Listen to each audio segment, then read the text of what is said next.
Rasulullah SAW bersabda, la tushaddur rihal illa ila thalathi masajid.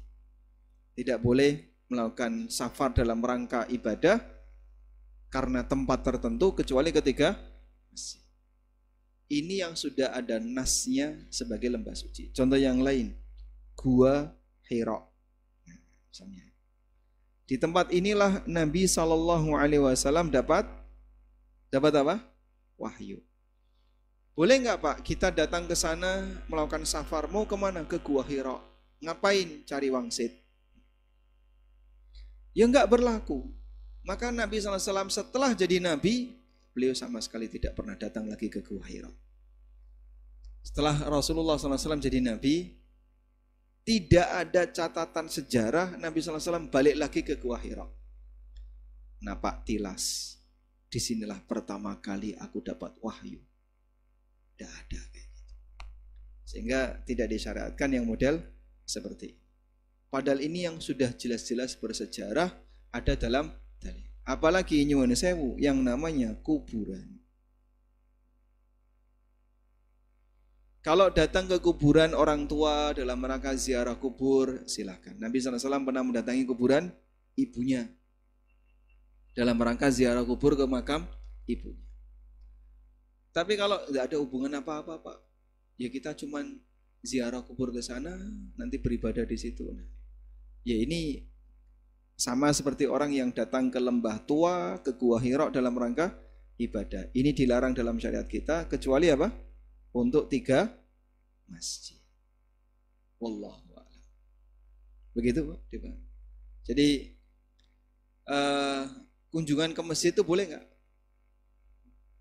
Nah? Kunjungan ke masjid.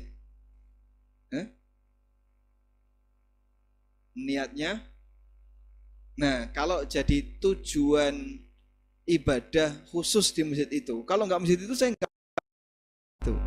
Ini berarti beribadah di masjid tertentu. Kalau sampai safar nggak boleh. Tapi kalau nggak safar, misalnya kita orang Jogja mau datang ke masjid kampus, masjid mana lagi, silahkan. Ada orang luar Jogja, mau kemana? Ke Maskam. Ngapain? Ya saya pengen tahu aja Maskam kayak apa. Silahkan. Dia bukan tujuan ibadah, tapi tujuannya lebih ke penasaran dengan Maskam, pengen lihat Masjid Jogokarian. Boleh? Boleh. Tujuannya apa?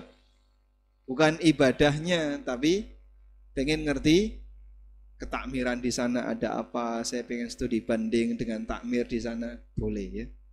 Wallahu a'lam.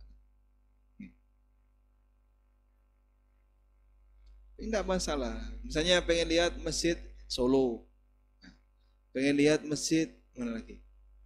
Demak. Sekarang kan masjid jadi destinasi wisata. Sholat di situ silahkan Pak. Jadi cirinya begini, dia ketika sampai di masjid itu tujuan utamanya bukan ibadah khususnya. Tapi kan ada sholat tahiyatul masjid. Tahiyatul masjid berlaku di semua masjid. Saya mau datang ke Masjid Agung Jawa Tengah. Di mana tempatnya? Magelang. Yang baru itu loh. Itu kan Masjid Jawa Tengah itu ya sebutannya. Masjid apa? Masjid Agung Jawa Tengah. Ada 2, dulu di Semarang, yang baru di Magelang. Lebih megah lagi. Saya ngisi kajian di situ, Masya Allah, jalan dari pintu ke depan tuh jauh sekali. Jalan dari pintu masuk sampai ke depan untuk sholat jauh sekali. Sehingga walaupun jamaahnya banyak, terlihat sedikit. Padahal jamaahnya itu kalau disuruh masuk Masjid Marhamah nggak cukup Pak. Tapi karena saking gedenya masjid, begitu ayo kumpul mendekat, itu Masya Allah, kelihatan lingkaran kecil aja. Saking gedenya masjid. Boleh Pak kita misalnya datang ke sana, ya datang ke sana misalnya untuk lihat-lihat masjid silakan. Terus sholat tahiyatul masjid. Karena bukan tujuan ibadah dengan tempat. Wallah. Nggih, menjawab? Alhamdulillah. Insya Allah kita lanjutkan lagi. Kalau masih ada yang perlu didiskusikan terkait masalah ibadah dengan tempat, mungkin bisa kita sambung di pertemuan berikutnya. Demikian yang bisa kita bahas, semoga bermanfaat. Allahumma anfa'na bima 'allamtana wa 'allimna ma yanfa'una warzuqna ilma. Wa sallallahu ala nabiyyina Muhammadin wa ala alihi wa sahbihi wa sallam wa akhiru da'wana alhamdulillahi rabbil alamin. Wassalamualaikum warahmatullahi wabarakatuh.